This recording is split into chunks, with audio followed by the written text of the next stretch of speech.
has more admiration for Robert E. Lee than I do. Why, just last week, my publisher and I were discussing Lee's brilliant leadership in our sad, recent national conflict. Do it. I got him.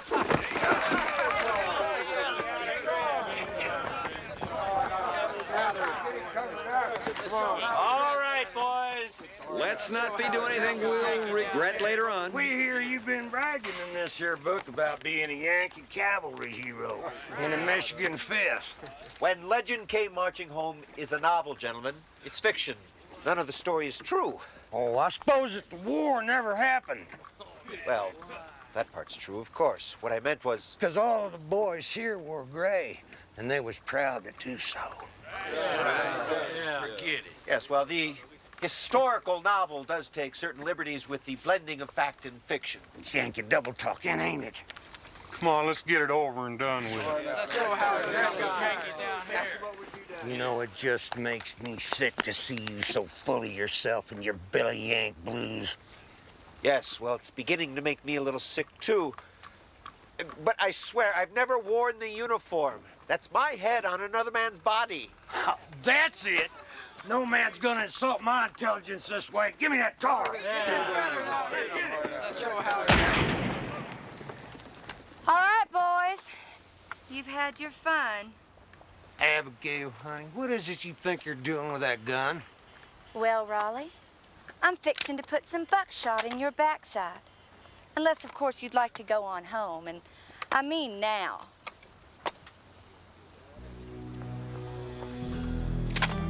I'd just as soon put it in your front side. No, Colonel Deal ain't gonna like this.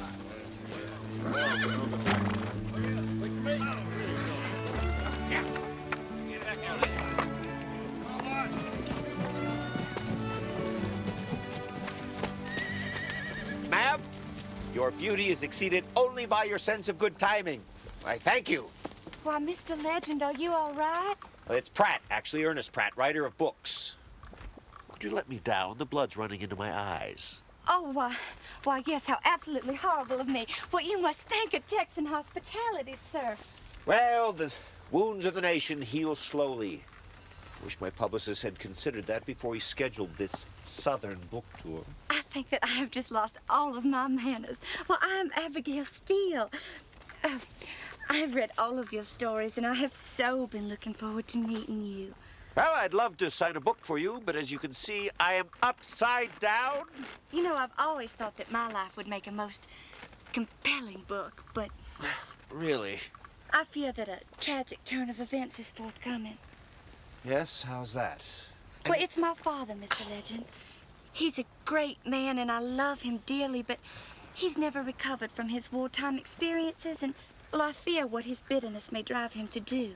Miss, I'd love to talk to you about this, but Did as you you know can that see... President Grant is on a speaking tour that takes him right through Texas? Well, we must have the same publicist. I think that my daddy plans to do him harm. What?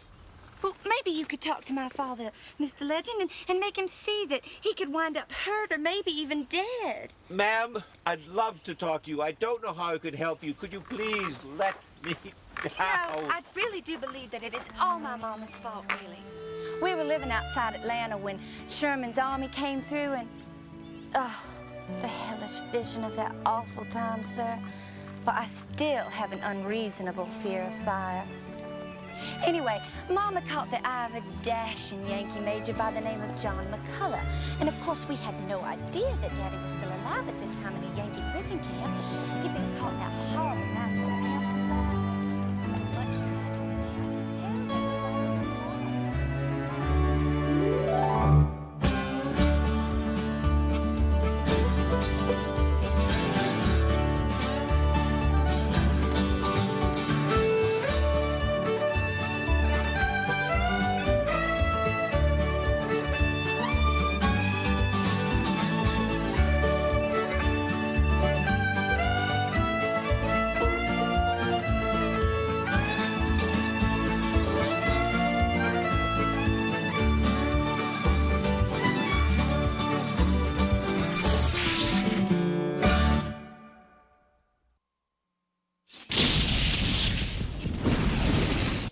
20 minutes later, my ears began to bleed on her pantalettes.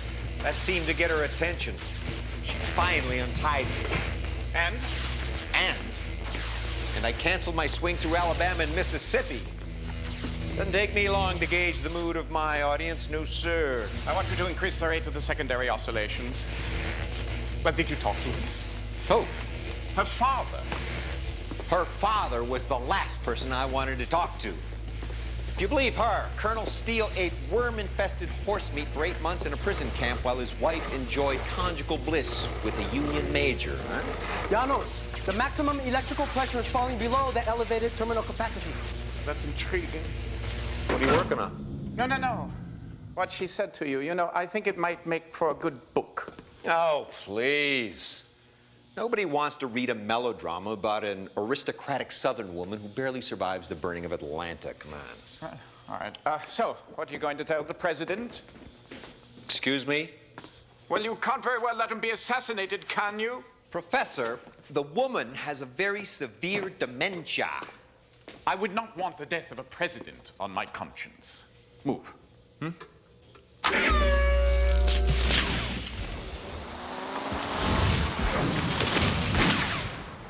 Bravo! The heck is that? Ball lightning. Actually, Aristotle called them fireballs. Thought of by many renowned men of science to be an optical illusion. Darn good one, if you ask me. Yeah, I thought it was an optical illusion myself until I saw one appear accidentally by the tower. I determined that it was a resonance of the electromagnetic field. And what you are seeing for the very first time in the history of man is ball lightning created artificially. What can you do with it? I have no idea. Could change the course of human events. Possibly not. Right now, it's delightfully useless, and we shall follow this useless research wherever it may take us. That's the spirit. I want you to mark the time and via the Herald. Oh, Mr. Pratt will be going with you. He's sending a wire to the President of the United States.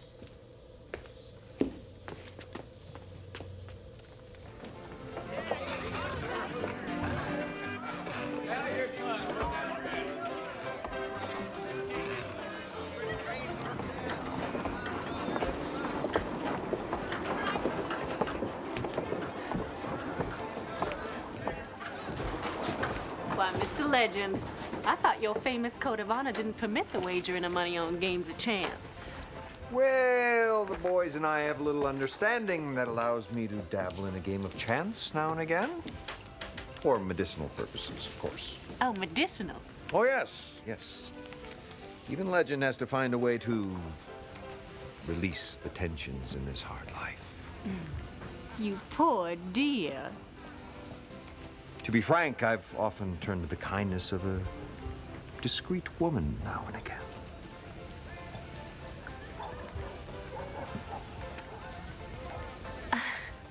I have never been discreet, but I can keep a secret. Close enough. Just where do you... The Silver King, room 5. Room 7 for me. Convenient. Nicodemus Legend, Occasionally. Detective Rubin, Detective Lynch, Federal Marshal's Denver office. Yeah, you boys move fast. I just sent that wire to the president yesterday. May I introduce Miss Henrietta? Just Henrietta. Henrietta. We were just on our way to... They can wait. No, I don't... Maybe it can. Henrietta, I'll try not to be long. Gentlemen?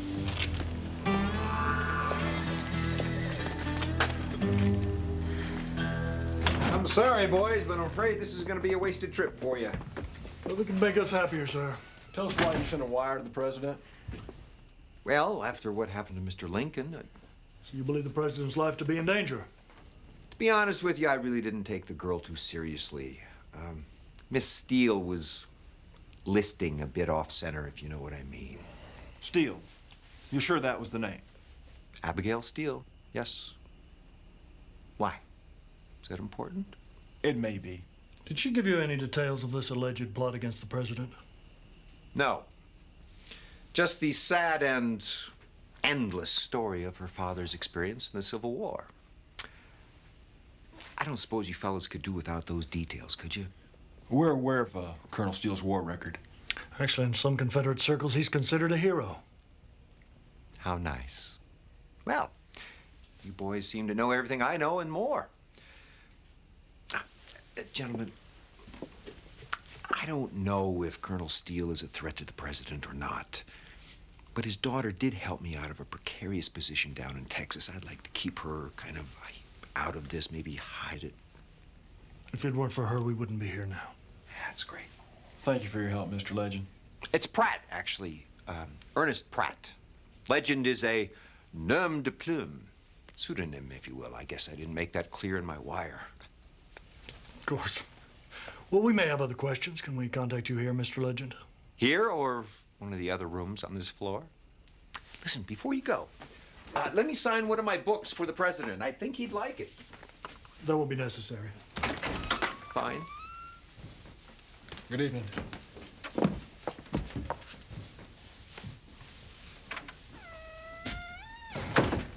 Henrietta.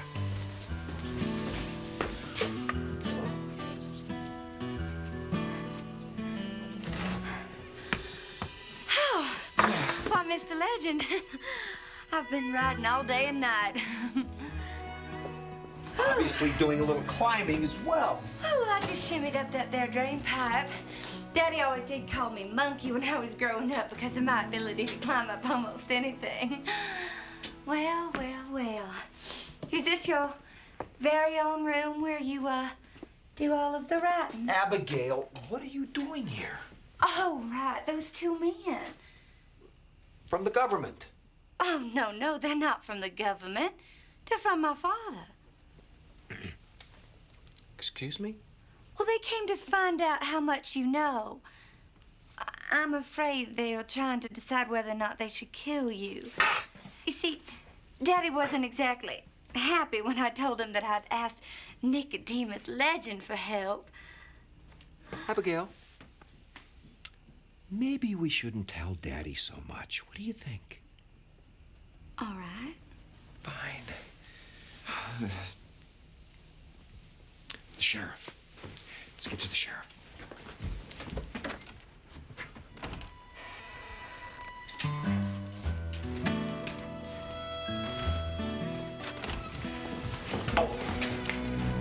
Found someone else to help you release all that tension, have you? No, I'm still quite tense. Very tense. Release tension. Yes. Henrietta is a master of the yaku, an ancient form of oriental massage used to relieve tension by manipulating nerve endings in the feet.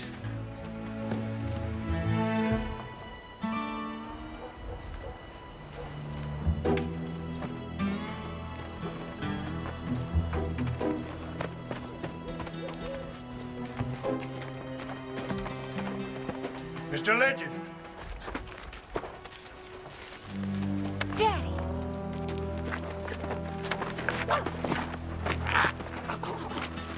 Don't you let them hurt him. It's a simple request, sir. He's not armed. My name is Ethan Catledge Steele. We have a lot to talk about.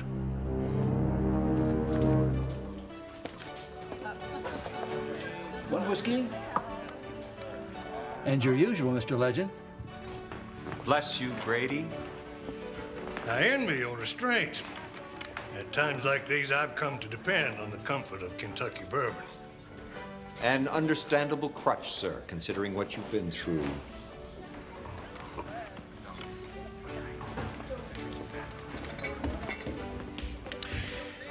Look at me. A man who has chased halfway across the country after his little girl. A daughter who believes that her father is capable of murder. Of a president, no less. Well, she's worried about you. I love her very much, but she has spells. Anyone in Nolan County can tell you. Mr. Legend, I understand why you had to inform the federal authorities, and I have nothing to hide. I simply don't want her to face a public humiliation. She said you might be writing something about this? No. She misunderstood. That's not unusual.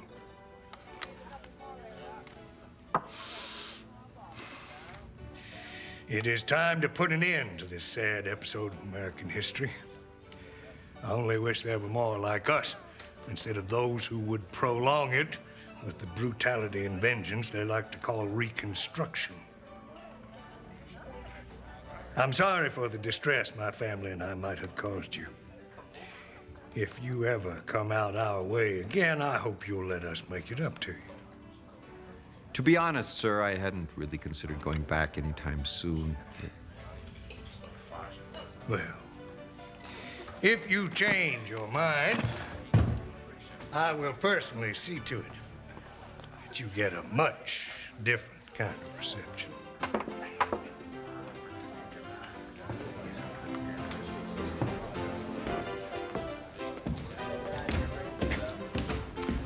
It's getting chilly out, Grady. Another spot of chamomile might make the journey home a bit more comfortable.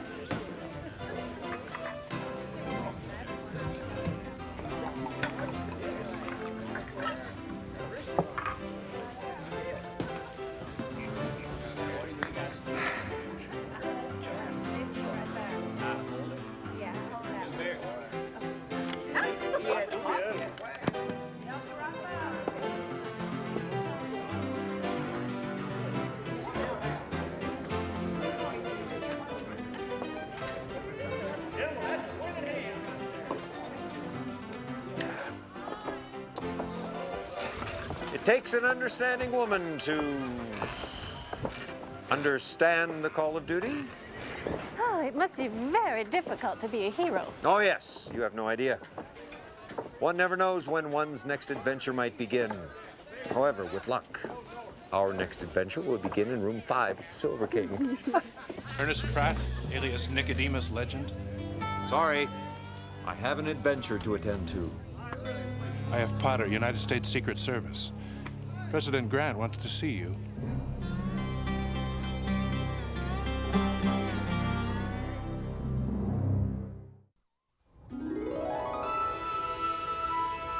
Amazing. We're a day ahead of schedule. I'm afraid my lack of experience in flight disagrees with my stomach. Ramos, you might want to steer around that farm village there. Coming about, heading 165. Does the War Department know of your work with balloon propulsion, Professor? The War Department sees no future in air power, and frankly, I see no future in the War Department. I have some very important friends in Washington, Professor. Friends who could play an important role in your future. For a proper consideration, I might be able to get them very interested in your work. That would be an improper consideration, wouldn't it? I'm merely suggesting that I might serve as his liaison in Washington. And work for the government at the same time. I'm missing something. Forgive the confusion of a foreign national, but I simply don't understand why a citizen of these United States would want to pay a fee to get the attention of his government. Well, there are just so many citizens, aren't there?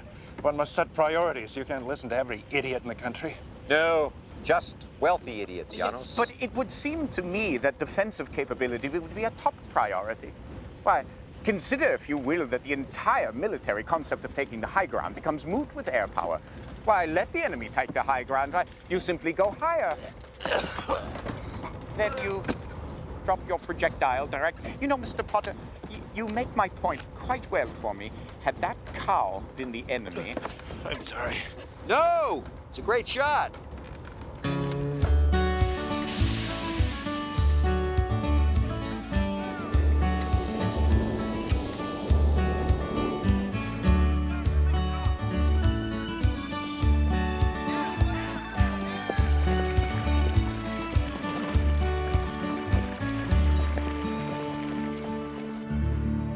Uh-oh. They're going after your brother Orville again. Oh, the vultures. And you had enough? I need more than enough. Come.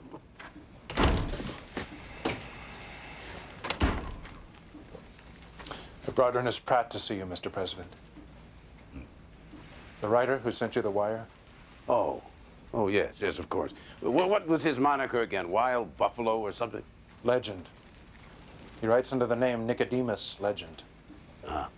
Now, you should know some of his books before he comes in. Writers are particularly susceptible to flattery. Potter? I believe his latest book was called When Legend Came Marching Home. Well, all right. All right, send him in. You know, I cannot believe that Catledge Steele would have anything to do with a plot such Of course he would. Of course he would. He would kill me in the blink of an eye just to steal you away from me, my dear. Got soup in your tie again. No, where?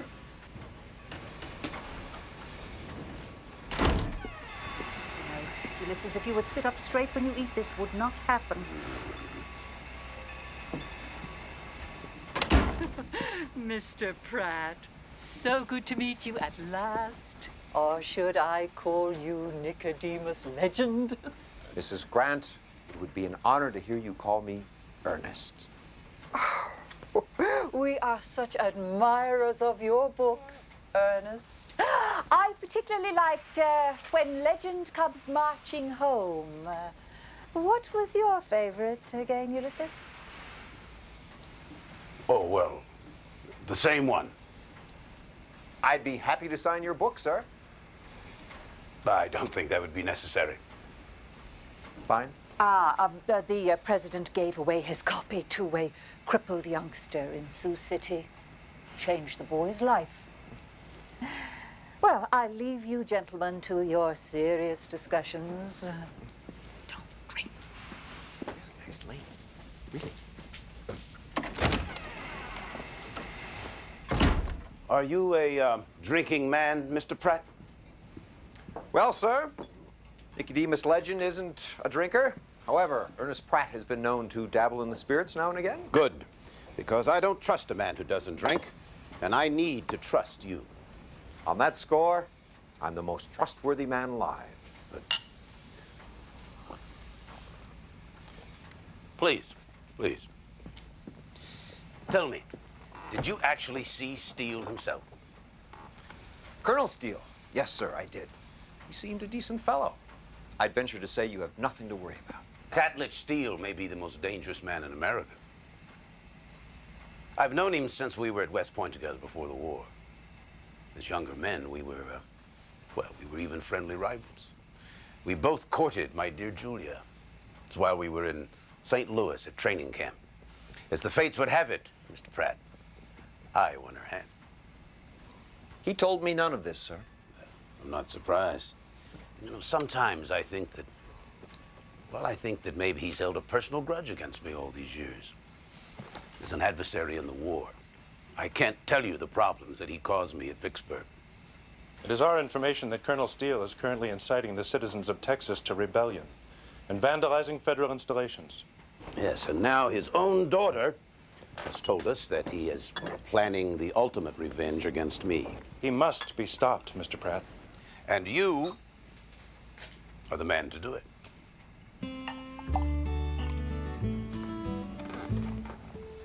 Excuse me? Well, no one else in my service can get as close to him as you can. And clearly you have his daughter's confidence. Mr. Pratt, I want you to go to Texas. And I want you to get solid evidence of this conspiracy. Mr. President, with all due respect, I think you're confusing me with the hero about whom I write. You see, I'm not Nicodemus Legend. I'm no hero. I'm just a writer. I have no particular talent for this sort of intrigue, I swear. I see. Well, no matter. Thanks at least for coming. I do appreciate the wire. Mrs. Grant and I wish you a good journey home. Potter, see Mr. Pratt out.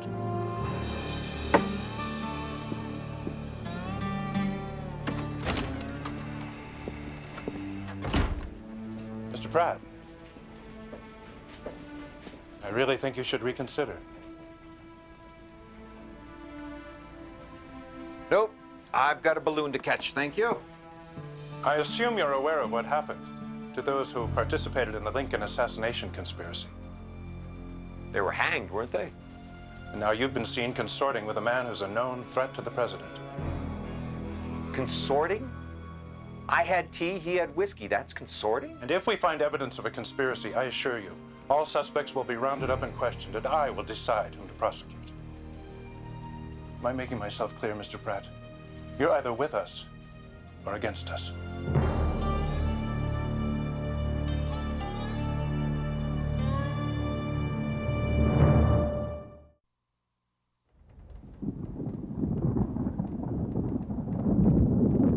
Unless the winds have betrayed us, we should be approaching the Steele homestead. Optics?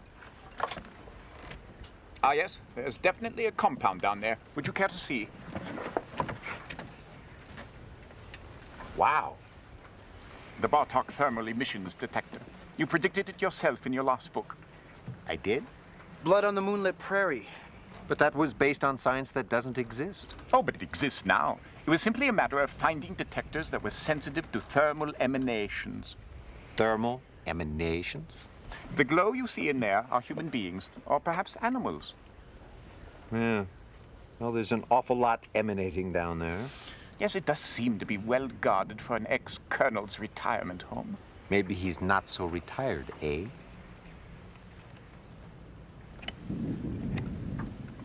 I can sort of make out a figure on the second floor of the house.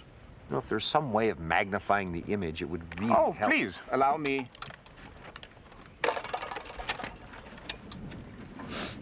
Of course. Yes, it's definitely a woman. Probably Abigail. Get the harpoon ready. Well, she seems to be... Yes, she's definitely getting undressed. Gentlemen, we're just in time. Oh, incorrigible. Thank you. Come on, quick, quick. There's a storm coming. If you need assistance, flip this switch. What is it? It produces infrared radiation. We'll be able to see it through the night scope. Fire when ready. And Ramos. No peeking.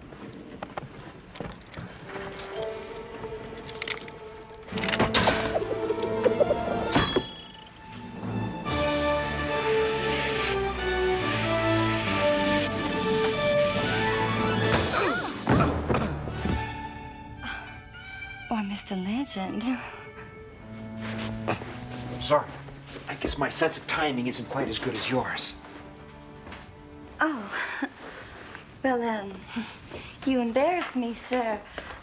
At least, I think you do. Mama did always explain to me that a girl should faint in a situation like this, but, I must confess that I feel quite fine. Are you all right, Abigail? I thought I heard something fall. Daddy! Daddy, I dropped my bed. Dropped your bed? I was just moving some furniture around here and there, redecorating. Well, you hadn't ought to be doing that heavy kind of lifting. Next time, let me send some of the boys up to help out. Yes, sir.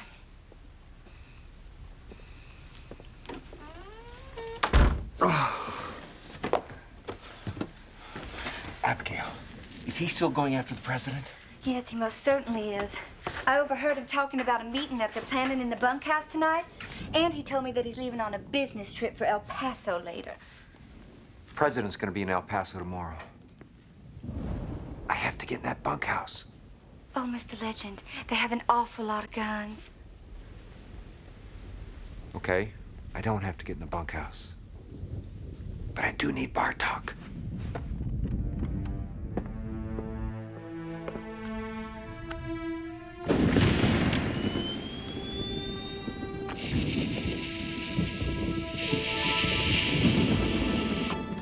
There it is. All right, let me down.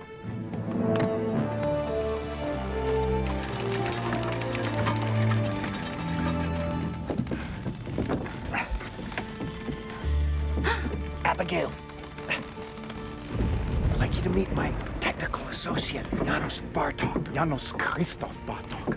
late of the University of Budapest and the Western Union. I feel as if I almost know you. How's your mother? Not now. Oh, forgive me. There's a meeting in the bunkhouse. We've got to hear it. Oh, yes. Mademoiselle, au revoir. In 5 minutes. What a gentleman. Isn't he, though? Right this way, gentlemen. We'll join the others in the bunkhouse. All right, gentlemen, let's go inside and review the details of my plan. Raleigh, Judson, keep a sharp lookout. Sir.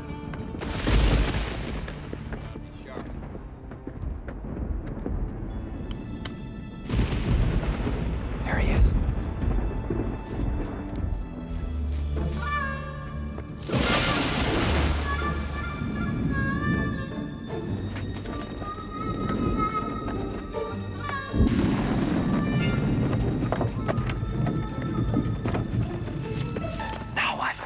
I've aimed the amplifier and the receiver at opposite corners. Now, I want you to take the wires and attach them to the electrodes.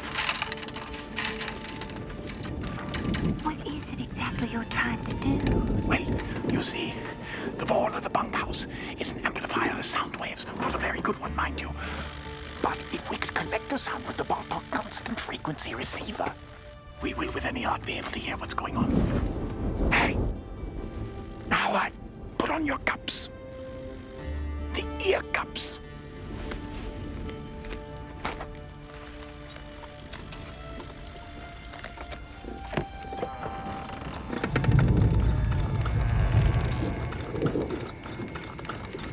Can you hear? Can you hear?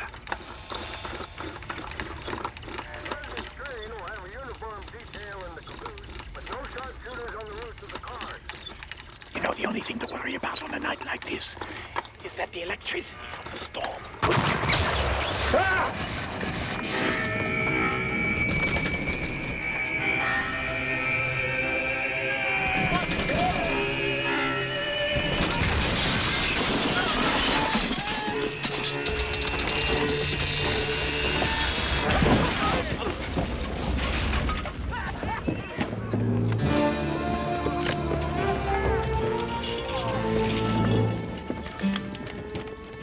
Pardon me, Ernest.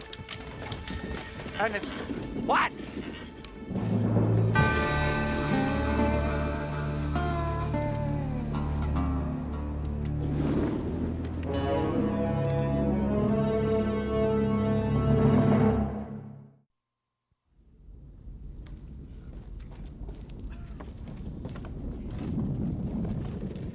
Well, Mr. Legend, I see you've decided to accept my invitation after all. Daddy, you cannot go through with this. Abigail, I swear to you, I have no interest in killing anyone. Certainly not Ulysses S. Grant, who I once considered to be a friend. Well, I don't understand. I only want him to see with his own eyes what his government has done to the South. And just how do you intend to make him see that, sir? My men and I are going to take him on a little tour. The abduction of the President of the United States is not a small matter, sir. If they would hang me for this, it is a sacrifice any soldier would willingly make. There are other necks to consider here, you know. Grant has had 8 years to bring this country together. And what has he done? He has handed it over to the robber barons and the crooks and the scallywag politicians. I can forgive him for anything and everything that happened during the war. But I cannot forgive him for what he has done or hasn't done as president. Lynch, Reuben, stay with them. Tomorrow noon you can let them go. They won't be able to do us any harm by then.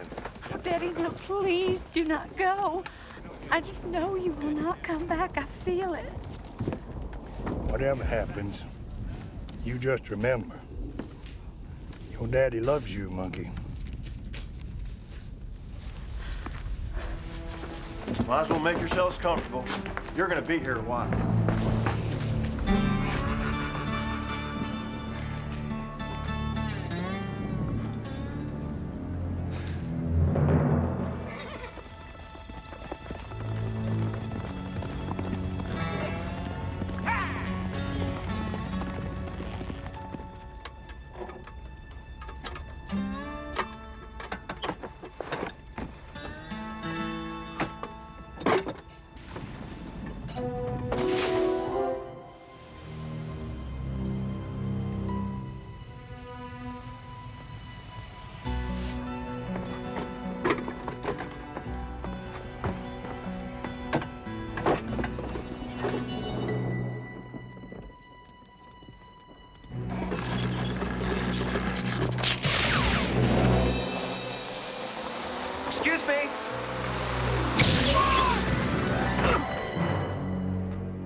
not? Abigail, you've read my books. You know the girl never goes to the final shootout. Well, if my daddy sees me there, maybe there won't be a shootout. Good rewrite. Let's go.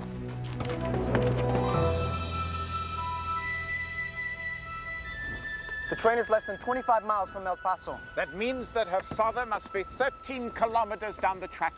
Well, how can we warn them? Ernest? This is the part where Nicodemus Legend performs some daredevil stunt and lands on the train. Am I right? Can you give me a parallel position? It's traveling too rapidly for us. Oh, give me 10 years of research and you wouldn't be able to say that. All right, we'll use the Legend wings. Oh, sure. When all else fails, just break out the old Legend wings and push them out of the balloon. Oh, this is all so exciting. You see another satisfied customer.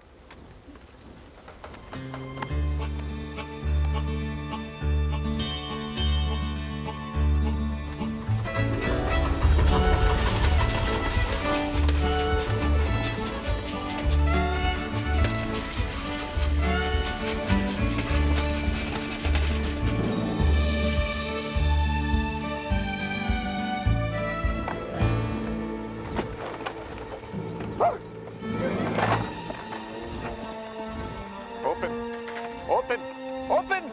Oh, yes! Yes!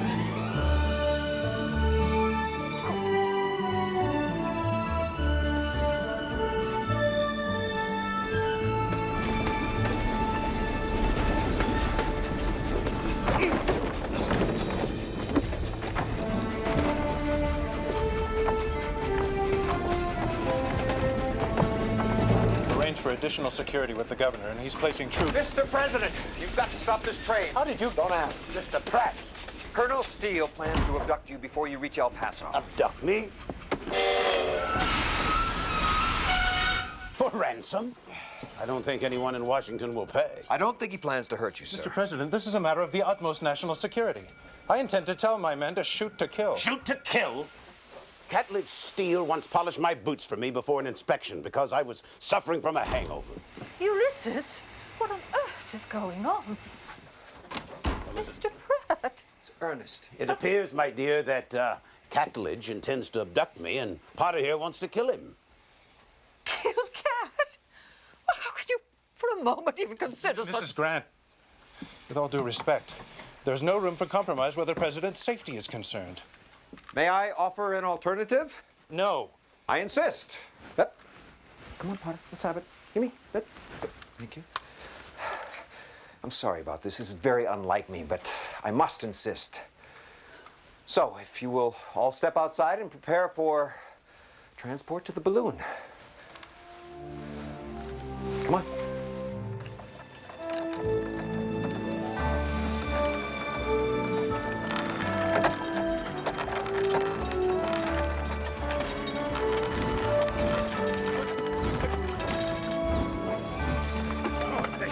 What an honor, sir. Janos Christoph Bartok. May I offer my congratulations? The war was over a very long time ago. Oh, and I don't care about the war, sir. You are about to become the first president to fly. Mr. President, the train, it's moving again. Ramos, keep us a discreet distance behind. We don't want Colonel Steele to know that we're coming. All right, we're going around now. Hold on.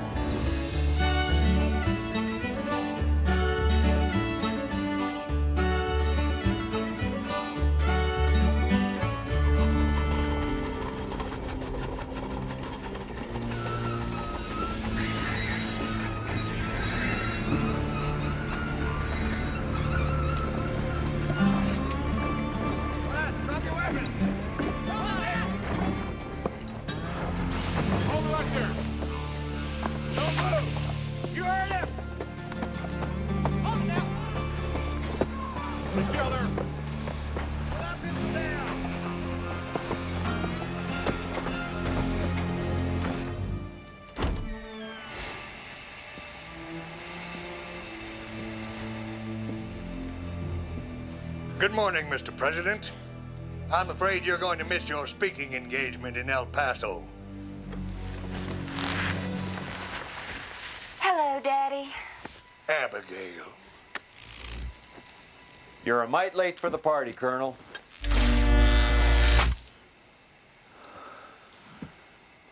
What are you doing here? We are trying to stop you from making a horrible mistake.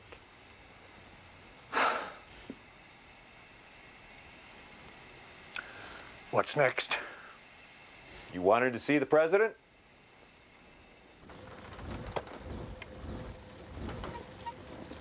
Everything's all right. All right, let's descend.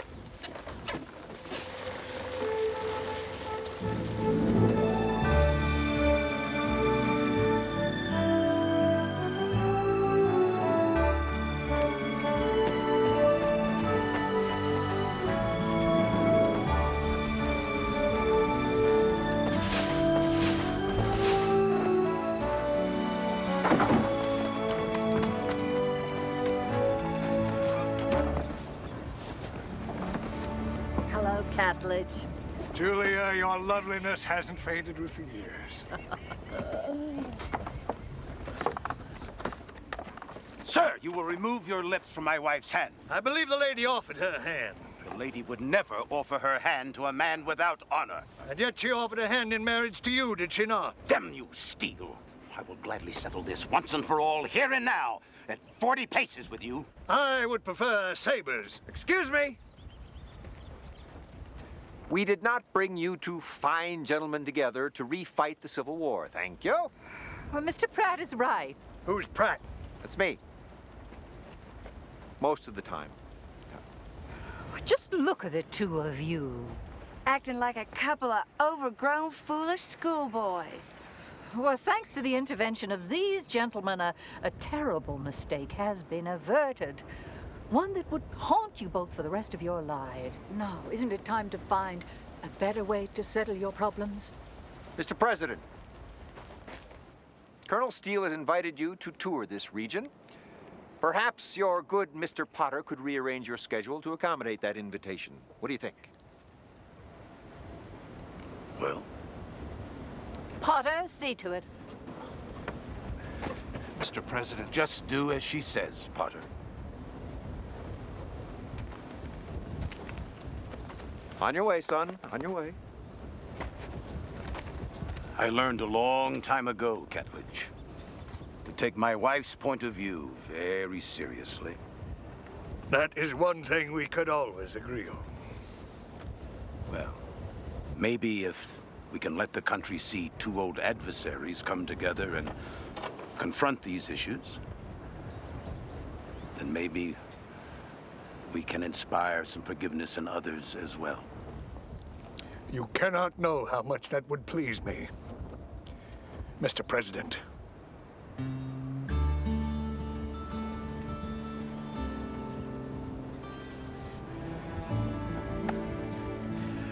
Well, Mr. Pratt, you told me not long ago that you had no talent for intrigue.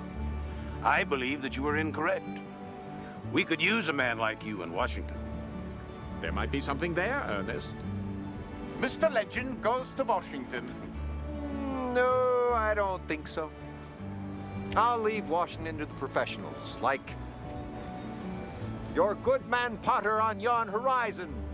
Hello? Yes, well, that'll be the ruin of Washington. Too many professionals. Kidnapping the president, brilliant. You see, Legend's voice is right there inside you. The only voice I hear says, I want a drink. No, must be the other fellow, Pratt talking. Ignore him. I can't. He's thirsty.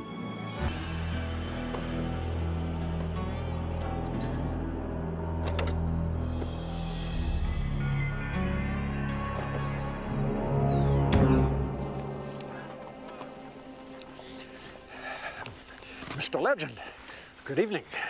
Mr. Mayor? I must say, the entire town is once again in your debt. It is? Oh, yes, very much so. Very exciting. In fact, we're bringing in an operatic tenor from Denver for the occasion. An Italian fella. Am I missing something here? The Custers. General George Armstrong Custer and his lovely wife Elizabeth right here in Sheridan tomorrow. I would expect you'd like to say a few words after I'm through with the official greeting. Chamberlain, General Custer is not coming to Sheridan. Even if he were, I don't think he'd want a lot of hoopla. But it was in the paper. General Custer is going to visit Fort Hanson, unofficially. I'm meeting with his lovely wife, Libby, unofficially. She's an old friend.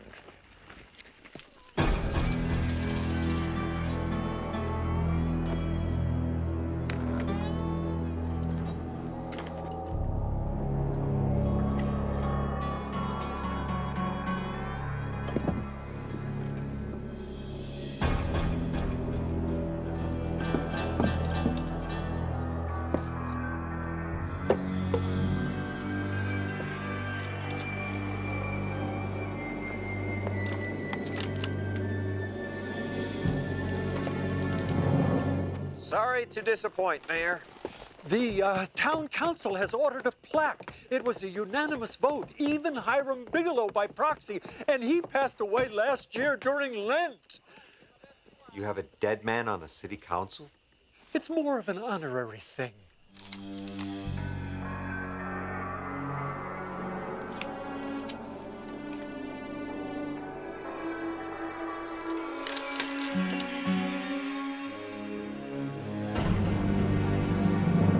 Mr. Legend, it would be such a shame if the Custers did not come to town. The ladies of the War Widows League have created an interpretive dance especially for the occasion.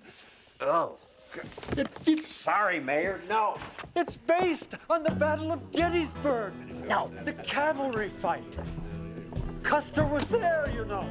I don't care. Interpretive dance. It's worse than ballet. Why can't people understand a man needs his privacy? That he wants to be alone. Of course, that gets kind of lonely once in a while. Good evening, Ernest. Good night, Alex.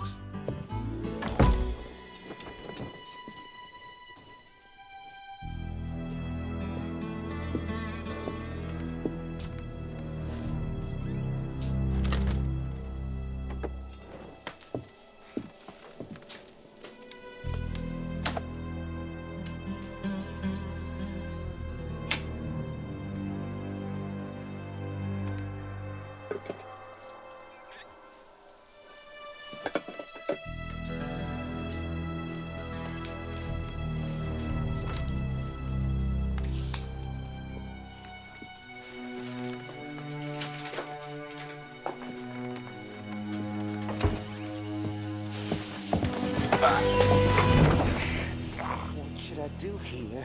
What should I do? What should I do? Should I pull the trigger and blow his celebrated thoughts all over the carpet? Or should I wait and do it later when he's least expecting it? Maybe make him cower in front of his admiring audience. I say we wait. Yes. Well.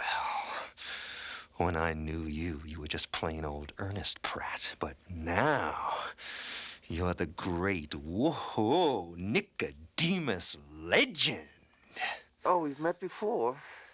It's funny, I usually wouldn't forget a breath like that. No, we haven't actually met.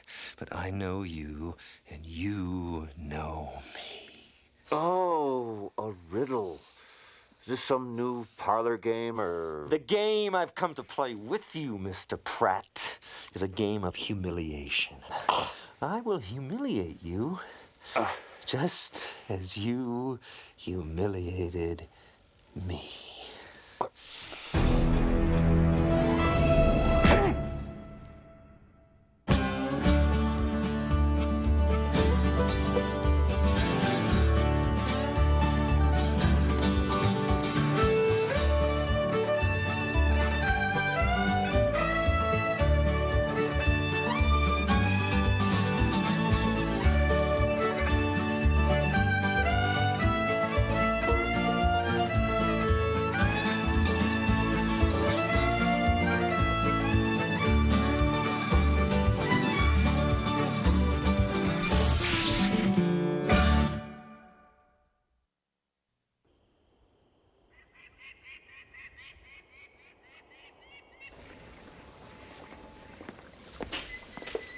So you humiliated him.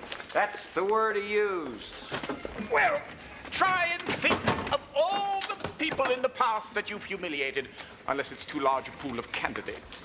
Well, there was Coach Fesmer. Coach Fesmer? My football coach at Rutgers College. Final game senior year. Scored a touchdown in the last minute of play. Why would that upset you? Scored for Princeton. Ran the wrong way. Oh, well, I'm sure he wouldn't have come to Colorado just for revenge. I don't know. Last time I saw him, he was not a happy man. I was looking over my shoulder at the time. Well, perhaps your intruder was an angry husband. Ramos, Ernest Pratt has a moral code all his own. It's about as wide as the Mississippi compared to legends. But if I know a woman is married... What if you don't know? Well, that falls on my side of the river, don't you think? Come, come. Handle the door. Come, come. We mustn't leave General Custer and his wife waiting. He said we know each other, but we've never met. If I didn't know a woman was married, I certainly would know the husband, would I? Well, that certainly rules out Coach Fesmer. Oh, he will come for me one day, I know it. He will come. I think you'll like Ernest. Yeah, you say that about all your ex-beaux. He is not an ex-beau. You say that about all your ex-beaux. He is a friend of the family. I think that he could help us with our cause if he wrote about your trip to Washington. His publisher is a very important Democrat. I'm a very important Democrat. I am, soon to be even more important. Yeah. You make a lovely first lady, Libby. I wish that I could see as bright a future as you do, Audie. The scoundrels in the War Department got you afraid, do they? It's just we're fighting on a very different battlefield this time. But the key is to make the enemy fight your fight, and the field of battle doesn't change that. You'll see. When Congress learns that our War Department is endangering the lives of its own troops, then... Whoa, whoa, whoa!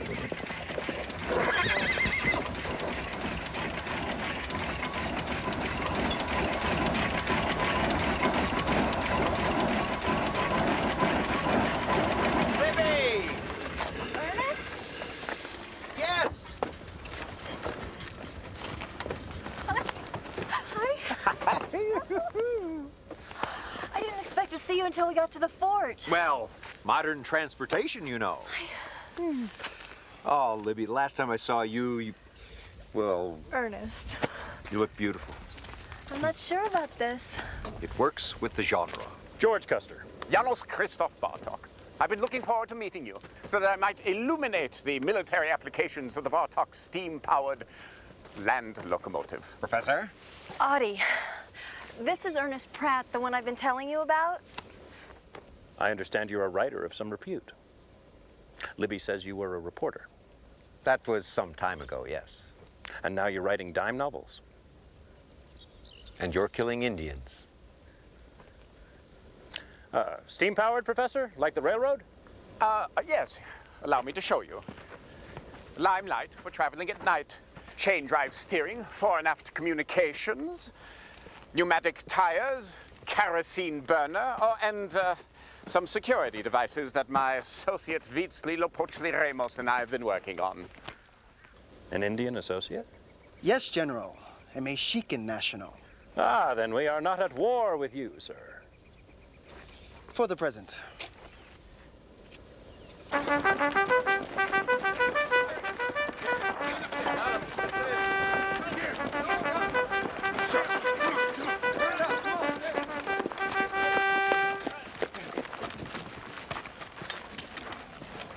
Right here.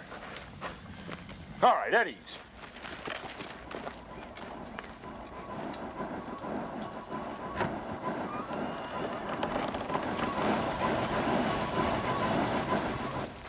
Company, attention!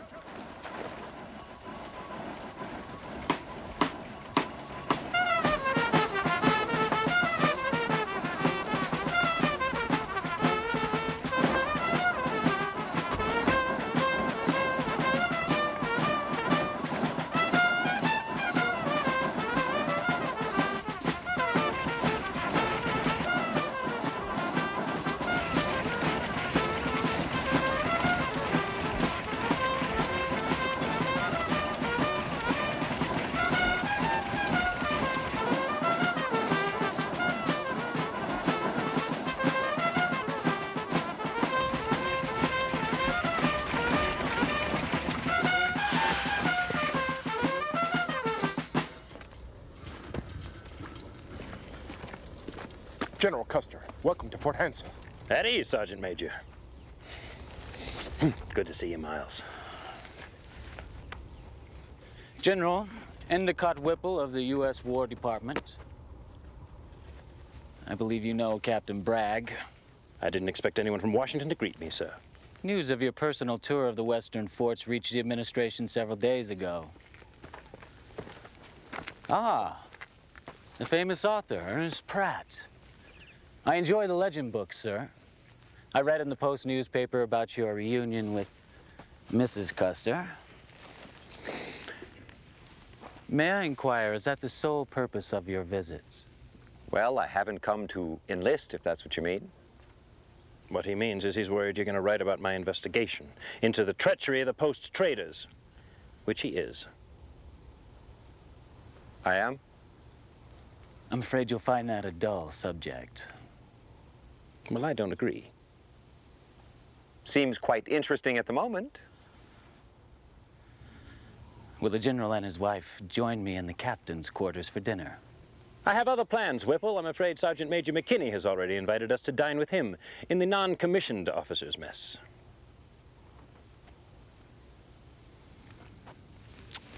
Good day. Sergeant Major, you may dismiss the troops. Company dismissed. Would you mind telling me what you just dragged me into? Oh, it's nothing for you to worry about. I would like Ernest and his friends to join us for supper. I think they should see the problem themselves. Ma'am, I'm sorry to say the problem might not be so obvious at supper.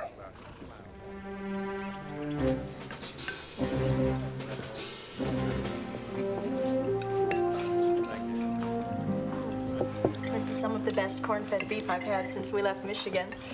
Our rations suddenly got a lot better. Usually it's tinted sawdust for coffee and tea, chalked flour, watered vinegar and oil, and half-rotten, maggot-ridden horse meat for beef. This is the War Department show for company. We should visit more often. Well, I don't understand. Are these not the officers' rations? No, these are our rations, all right. They're usually sold by the post traders for profit. With the blessings of the War Department. And Mr. Whipple permits this. Permits it. Gets rich from it. The War Department is riddled with corruption. Our troops starve, and the Republicans continue to profit from it. If the General and his guests will indulge me, we have another problem. Perhaps more serious?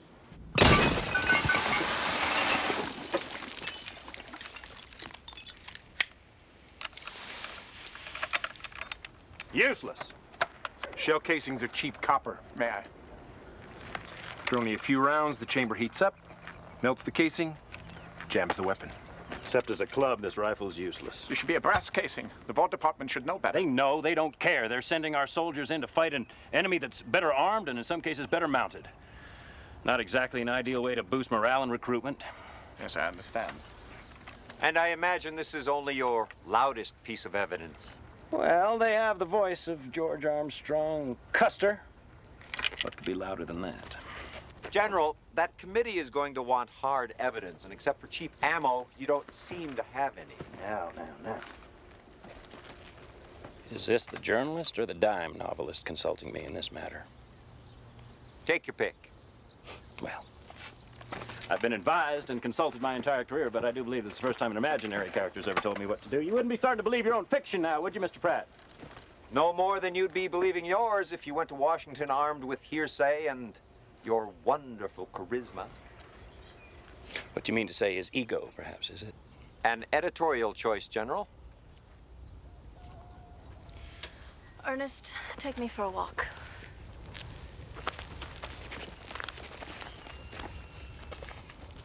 Well, tell me more about your research, Professor. He's not an easy man to like, Libby. I know. Can you understand that he might be an easier man to love? He writes me every day. These long, wonderful love letters.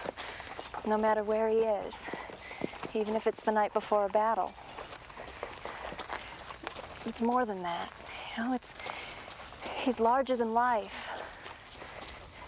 He truly believes he's invulnerable, you know? That kind of belief can get you into some serious trouble. It's never failed him. Sometimes I think it's that belief in himself that leads him to victory every time. Rampaging Comanches in the Badlands is one thing, but Republicans? In my reporter days, I saw enough Washington politics to last a lifetime. It's a noble cause, Ernest. These men are risking their careers because they believe in Audie. They won't just take his word, Lib, no matter how many medals he shines at them. Well, that's the real reason that I asked you to meet us. So this isn't just a reunion. I know it's awful to exploit an old friendship, but if there's any of the reporter spirit left in your soul... Well, the soul of Ernest Pratt is in some question these days.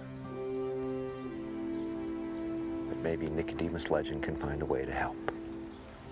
I'd be forever grateful. I really fear for him this time. Thank you.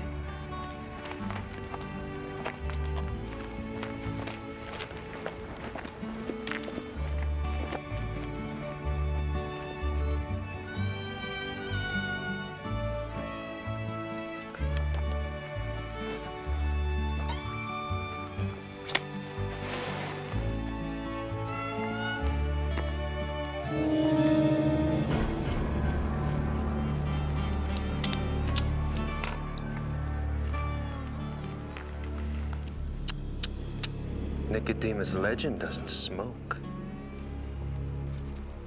Do you know why you're still alive, Mr. Pratt? Clean living?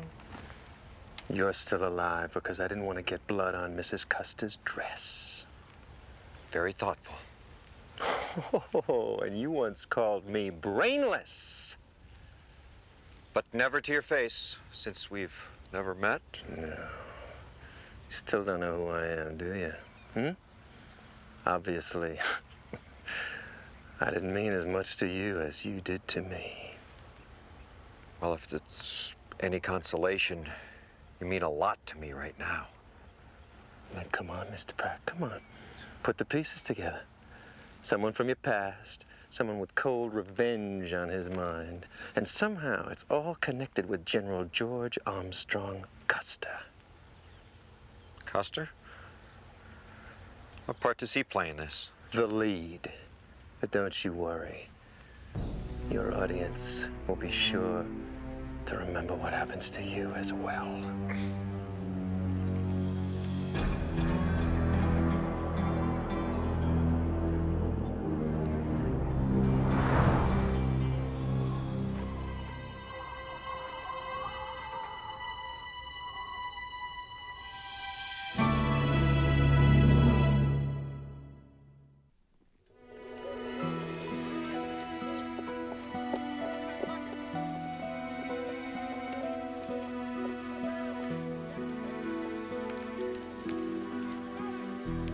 So it would seem as if your mystery visitor has become concerned with General Custer as well as with you. That's what he said. Well, certainly the General has no shortage of enemies in this world. Well, blowing the whistle on the War Department is not designed to make friends. You know, Ernest, I was thinking that maybe the villain is someone you have humiliated or called brainless in one of your books. Jesse James, for instance. No. My Kansas distributor told me that Jesse bought 100 copies of Legend and the Guns of Brothers. Really? Passed them out to all his friends. Outlaws love to see their name in print, you know. Here he comes.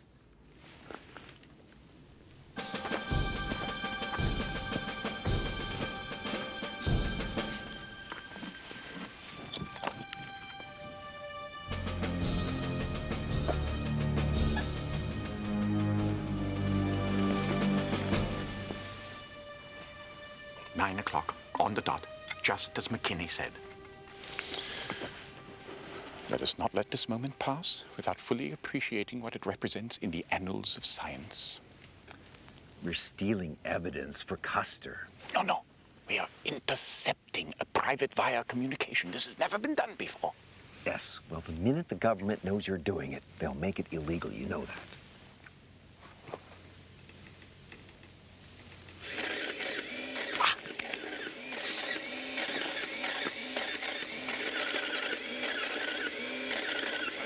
Marvelous, isn't it?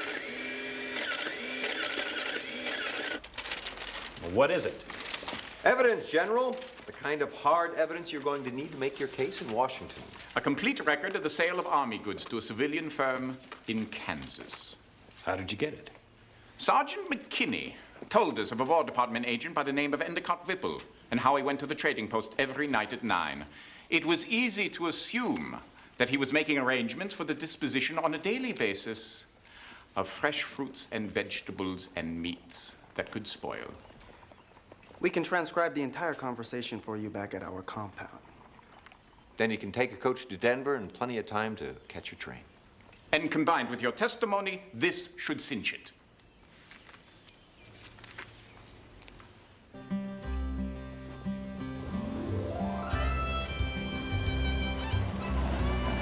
Right now, I'm working on an electric coach, which I believe will be far more efficient if I could only get the batteries down to size. Well, what size are they now? They're bigger than the entire carriage itself, but I'm working on it.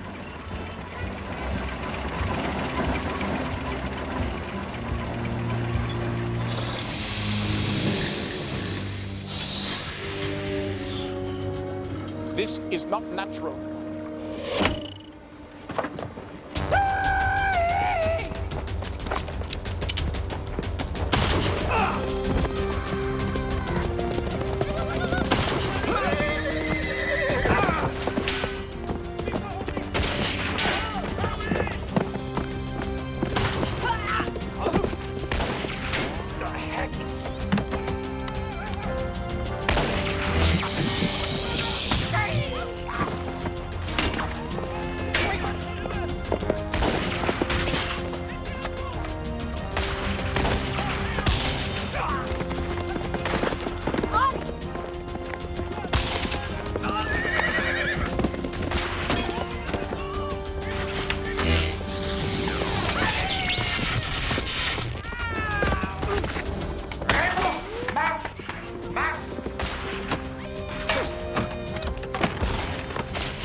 Everybody, put your masks on. Put the Baltic air conservancy masks on. Remo, gas!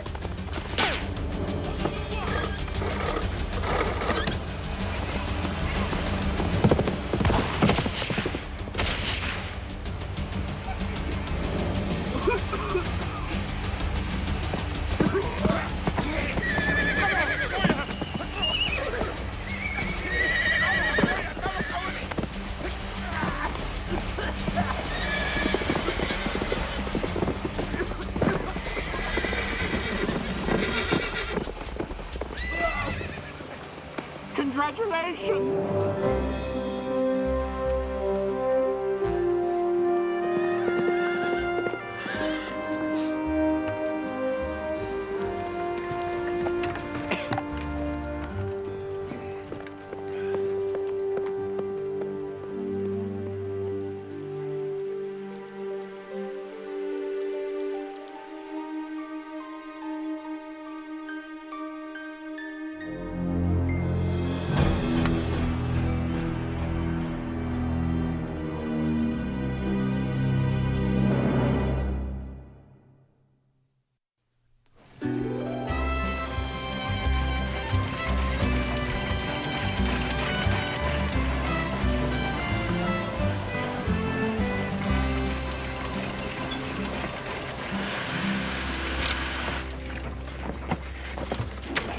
When inhaled, it is fast-acting, noxious, slightly irritating to the mucous membranes, but not dangerous. What do you call it?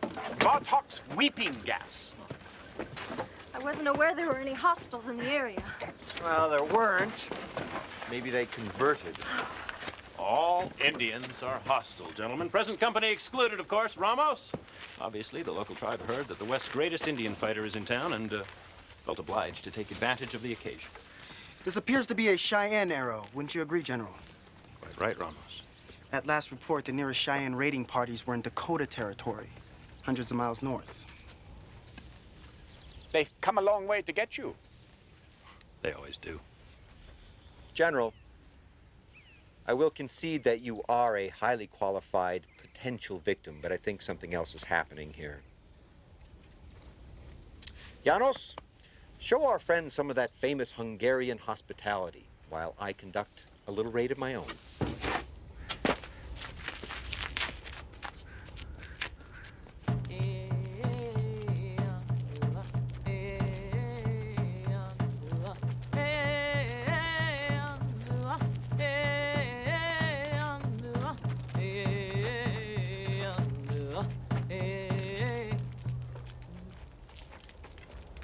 That concludes this segment of our program. Our next show will commence in 1 hour and will feature a precision bow and arrow demonstration and a medley of genuine Cherokee harvest songs.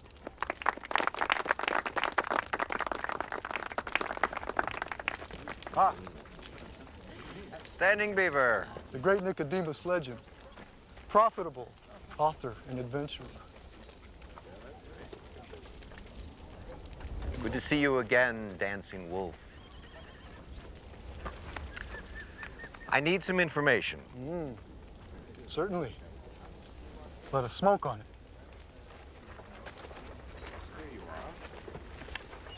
As you may know, General Custer is in the area. What kind of an Indian would I be if I didn't know that? I understand he was attacked on the way back from the fort. What else do you know? I know my receipts are down 25% from last year. Here we go.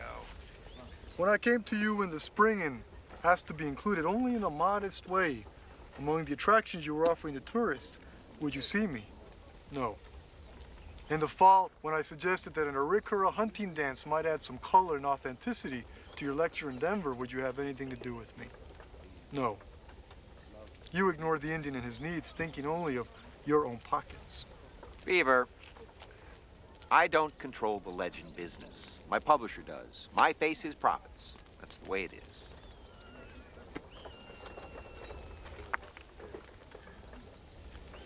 What do you want? 4 shows a week in front of the Legend Souvenir headquarters in town. Not my store. You are not without influence. All right. 3 shows a week and I'll throw in an Apache fire dance with authentic masks. Authentic? Of course. You do not think I would demean the great traditions of our native peoples. All right. What can I do for you? The Indians who attacked us, who were they? What'd they want? General Custer does not lack enemies among my people, but it would not be wise to attack him within the crow's view of an army fort. You're saying they weren't Indians? A strange white man, as recently as 1 week ago, was seeking a dozen Indian ponies from the Arapaho. Anybody get a name on him? No.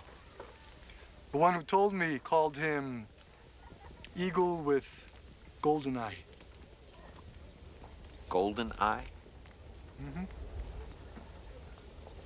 Golden Eye. You know, I wrote an article some time back about a fellow who worked at the War Department. Had a bad light.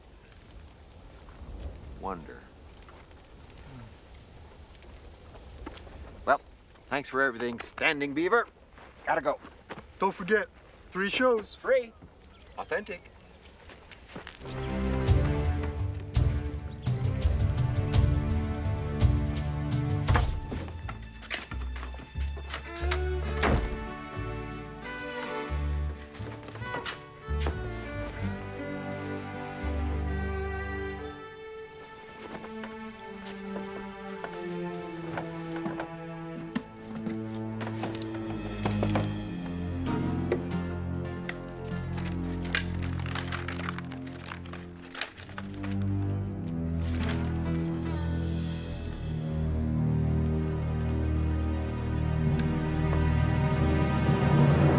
Sure it had to be on that page. That man was in my room. You know, perhaps they just fell out. No. My mother assembled this book. Nothing would just fall out, trust me. Now, if I'm right, it It was a funny article about a small-time rogue. Worked for the War Department, I believe. Funny? This man doesn't sound funny.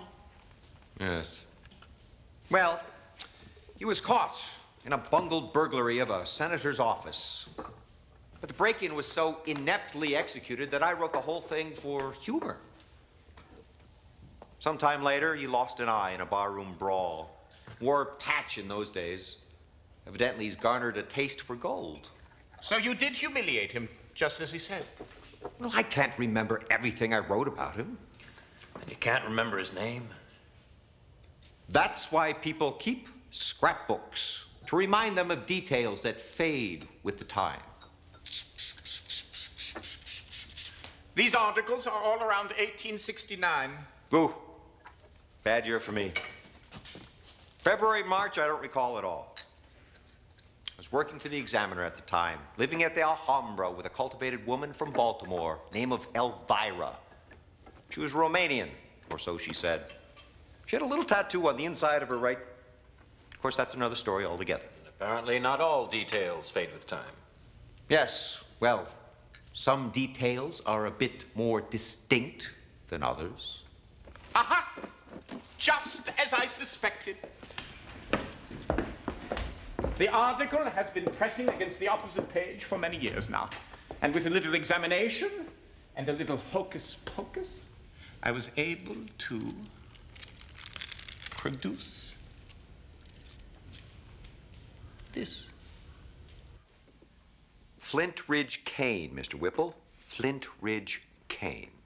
The name means nothing to me. He was employed by you at the War Department some time back, and believe me, he's not an easy man to forget. That was almost 10 years ago. He could be dead or in prison. I have no idea where he might be today. I do. He's here, and he's a threat to General Custer. Are you suggesting that the War Department is somehow responsible for the Indian attack on General Custer? Yes. I categorically deny that charge. Oh, save it. I can tie Kane to the attack, and I'm sure without much trouble, you to him. I assure you, you're mistaken. Good. I hope I am. Because if anything happens to Custer or his wife on the way to Washington, a train wreck, fall from a horse, a severe head cold, anything at all, and I'll be back.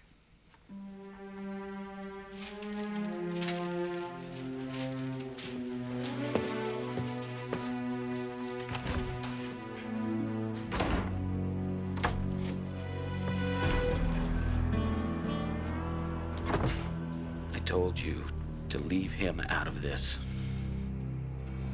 It was too good an opportunity to waste.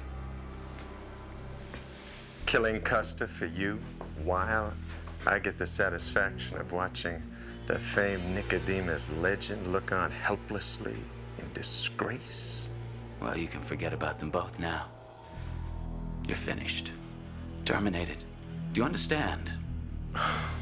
Oh, I love a challenge, Mr. Whipple. From this point forward, this will be personal. Mr. Kane, there is a time to cut your losses. You really think so? Maybe you're right. Since you're the only one in the War Department who knows what I've been doing, perhaps you're the loss that I should cut.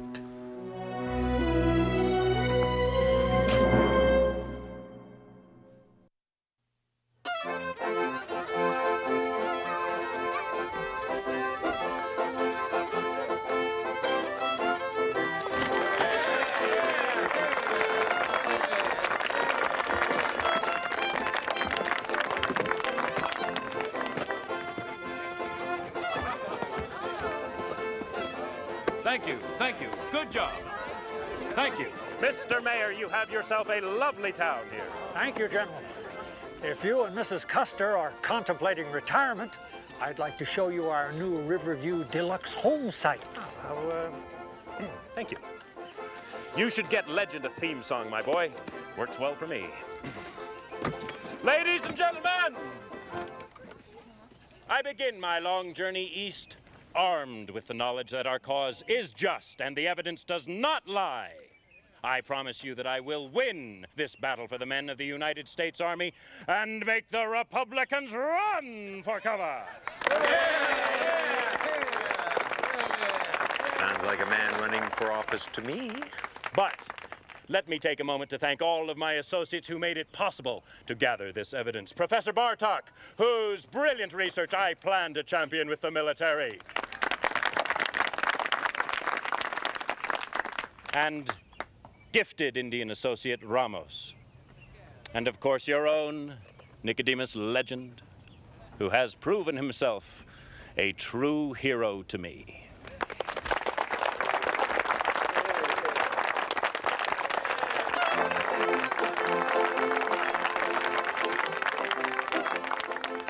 That's his way of saying thank you. Oh. This is mine.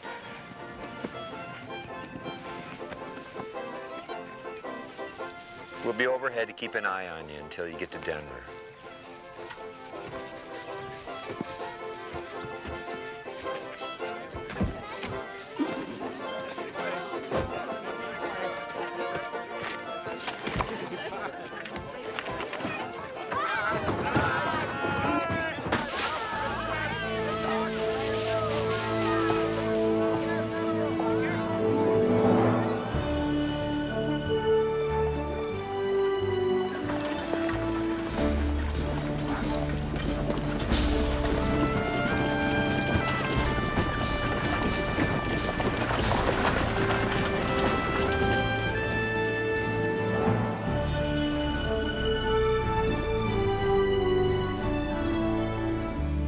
Everything is clear as far as the eyeglasses can see.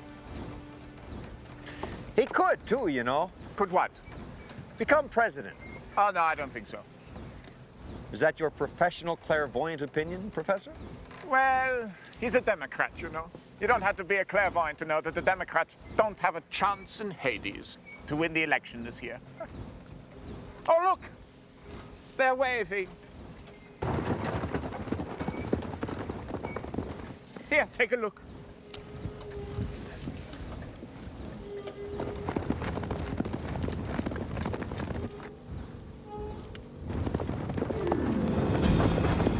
It's him. It's who? He's there, driving the coach. The patch, I saw his patch. Get this thing down. Well, it's... Get down! There's no time. There's no time to get it down. Make it go backwards.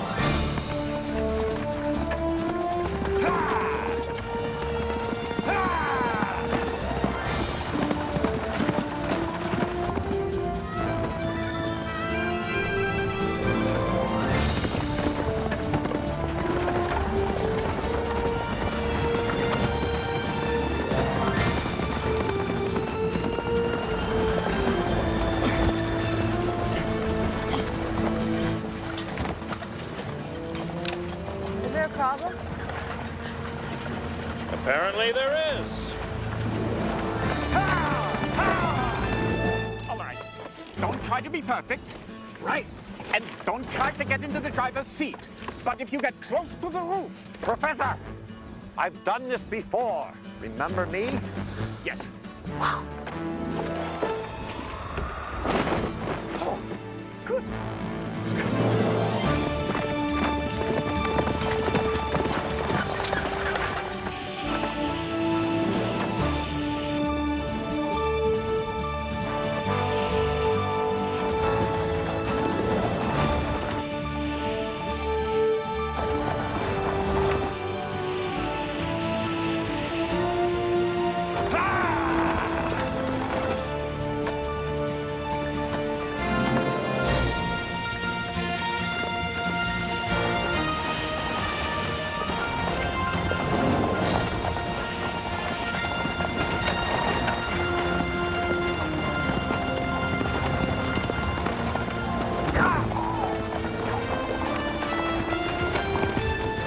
Oh, no, not the horse. Give me some slack.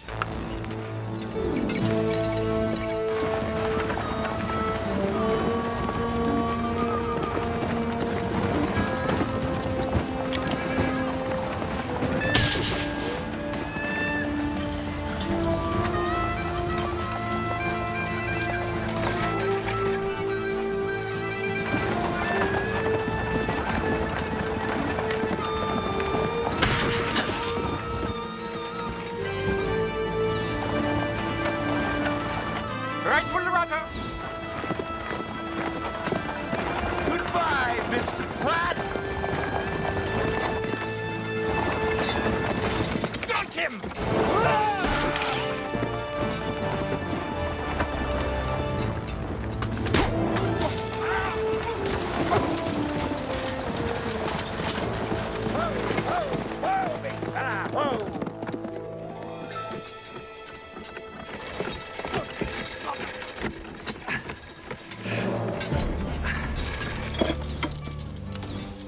Tell Mr. Pratt I'll see him again.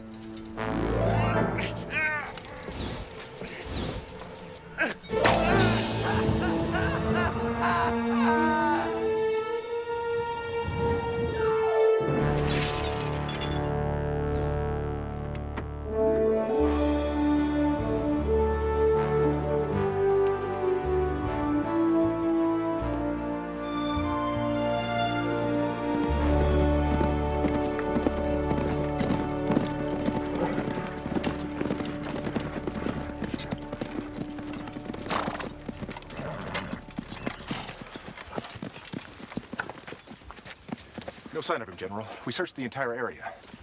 But then the body must be in a ravine or crevice. No one could survive such a fall. My orders are to accompany the General the rest of the way to Denver. Well, looks like the War Department wants you to feel safe. You know, I could use one of those Bartok inflatables on my campaign against the Sioux and Cheyenne this summer.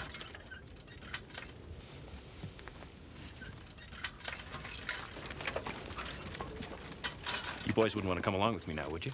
Oh, no, thank you very much. Nice invitation. Are you sure? Thank you. It was very kind of you, but... It will be a magnificent victory. It'll make a good book, Ernest. Indian Wars, the entire Sioux Nation. I just get in the way. After this battle, I'm sure your name will live throughout history. I'm clairvoyant, you know. Well, I wouldn't have it any other way.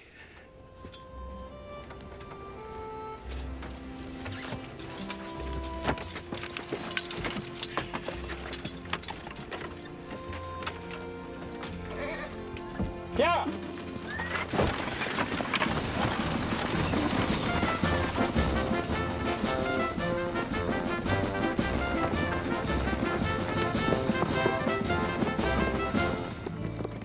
Were you just being polite, or do you really think that? Oh, no, I do. I really do. Lucky fella, that Custer. Some people always seem to be in the right place at the right time. You know? Well, shall we?